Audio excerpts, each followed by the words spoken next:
Logic and argumentation. Your philosophical superpowers unleashed. Want to win debates without shouting or spot bad arguments from a mile away? In the next 15 minutes, we're unlocking the power of logic and argumentation. Your philosophical superpowers for thinking clearly and living wisely. Welcome to episode 5 of our 10-part Philosophy Basics series, where we're diving into the essential tools of philosophy, logic and argumentation. If you've been with us, you've already explored what philosophy is, its core branches, how to think critically, and the relationship between philosophy and science. Today, we're arming you with the skills to construct airtight arguments, dismantle weak ones, and navigate life's toughest questions with razor-sharp clarity. Let's dive in. So, what are logic and argumentation, and why should you care? Logic is the science of reasoning. Think of it as the rulebook for how ideas connect to form valid conclusions. Argumentation is the art of using those rules to build persuasive cases or evaluate others' claims. Together, they're the backbone of philosophy, helping us make sense of the world, from everyday decisions to cosmic mysteries. Whether you're debating a friend, analyzing a news headline, or just trying to figure out what's true, logic and argumentation are your go-to tools.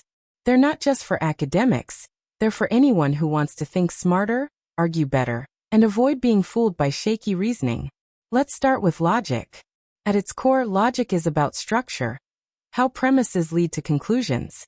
A premise is a statement you assume to be true, and a conclusion is what follows if those premises hold. For example, premise 1. All humans are mortal. Premise 2.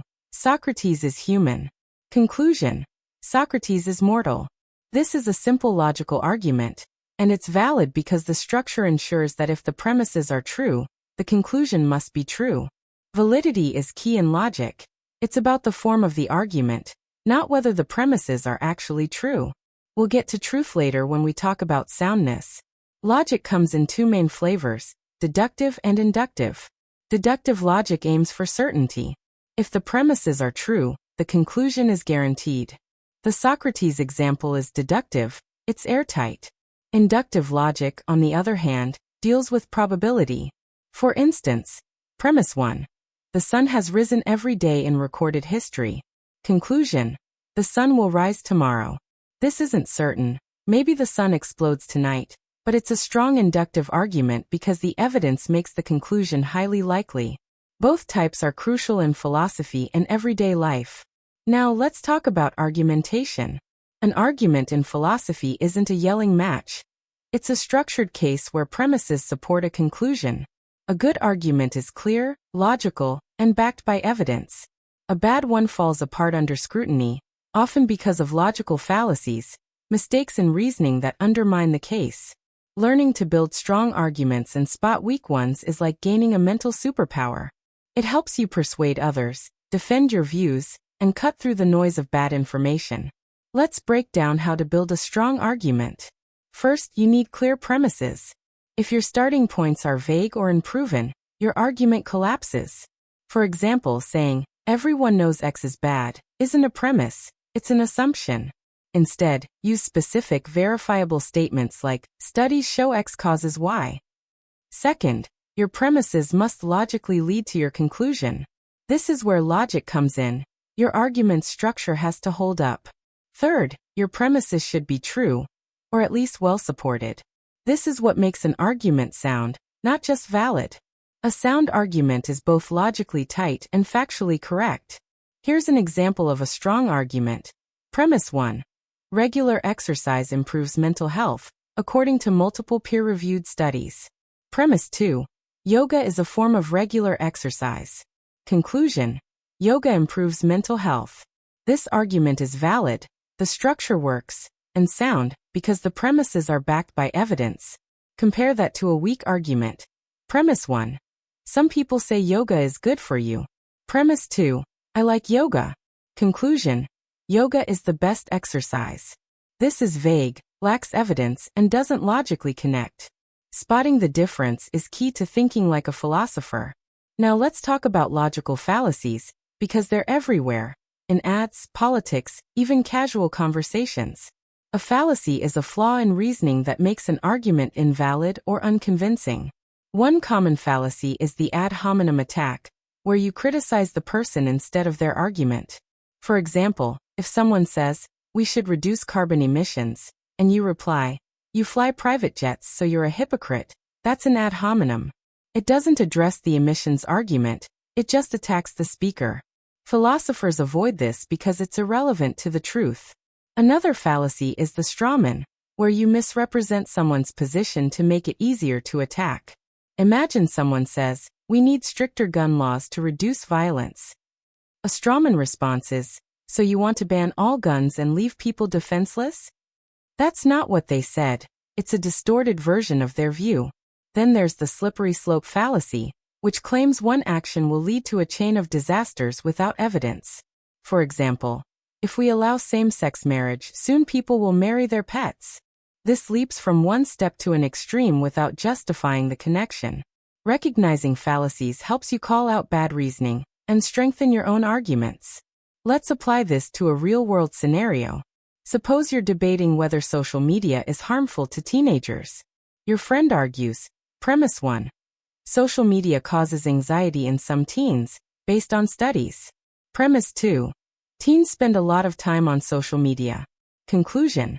Social media is harmful to teens. Let's evaluate. The premises have some evidence, but the conclusion is too broad. Does it harm all teens, or just some? Are there other factors, like bullying or academic stress? A philosopher would push for clarity. What does harmful mean? Is the evidence comprehensive? This process sharpens the debate and gets you closer to truth. Logic isn't just about arguments, it's also about consistency. Philosophers use logic to check if beliefs hold together. For example, if you believe all life is sacred, but support policies that harm certain groups, there's a contradiction. Logic forces you to resolve it, either by adjusting your beliefs or your actions. This is called coherence, and it's a big deal in philosophy because inconsistent beliefs undermine your credibility and clarity. Let's dig into deductive logic a bit more. Deductive arguments come in standard forms, like categorical syllogisms. The Socrates example. All humans are mortal, Socrates is human, so Socrates is mortal, is a classic syllogism. Another form is the hypothetical syllogism. If A then B, if B then C, therefore if A then C. For instance, if it rains the ground gets wet.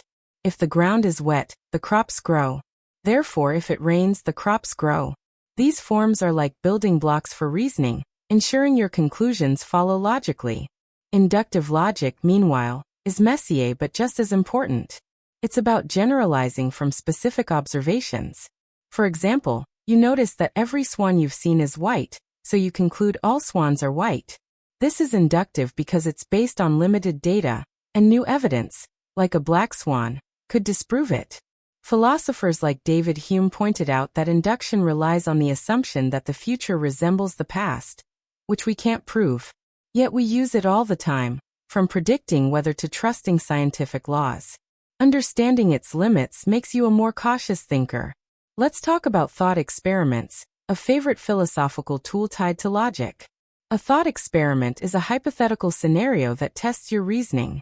For example, the trolley problem asks, if a runaway trolley is about to hit 5 people, but you can pull a lever to divert it to hit 1 person instead, what should you do?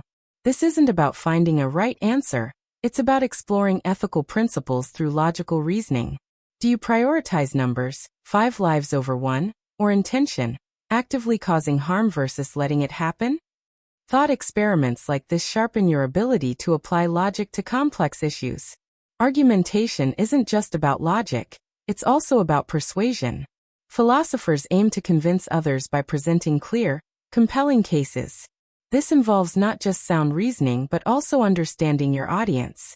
For example, if you're arguing for climate action, you might use scientific data for a policymaker but emotional appeals, like the future of your children, for a community group. The logic stays the same, but the delivery adapts. This balance of rigor and relatability is what makes philosophical argumentation so powerful. Let's address a common objection. Isn't logic cold and impersonal? Some people think it strips away emotion or creativity. Not true. Logic is a tool, not a cage. It helps you clarify your emotions and express your ideas more effectively. For instance, if you're passionate about animal rights, logic helps you build a case that's convincing, not just heartfelt. Creativity comes in when you craft thought experiments or find new ways to frame arguments. Logic and emotion work together to make your reasoning both clear and compelling. Another objection is that argumentation is confrontational, like starting fights. But in philosophy, it's about dialogue, not dominance. A good argument invites discussion, not division. When you challenge someone's view with logic, you're not attacking them. You're inviting them to think deeper. This mindset fosters collaboration, whether you're debating ethics or solving a workplace problem. It's about finding truth together, not proving you're right. Let's explore a historical example. In the 17th century, philosopher John Locke used logic to argue for individual rights. His argument went like this. Premise 1. Humans are born with natural rights to life, liberty, and property. Premise 2. Governments exist to protect those rights. Conclusion. If a government fails to protect rights, citizens can overthrow it. This reasoning influenced revolutions, like the American one, showing how logic can shape history. Locke's argument was valid and for many sound, because it rested on widely accepted premises about human nature. Now let's bring it to your life. Imagine you're deciding whether to take a new job. You might argue, Premise 1. The job offers higher pay, which improves my financial stability. Premise 2. Financial stability reduces stress. Conclusion. I should take the job. But a philosopher would test this. Are there hidden premises, like assuming the job won't increase stress in other ways? What about work-life balance or personal fulfillment? Using logic, you can weigh all factors and make a reasoned choice.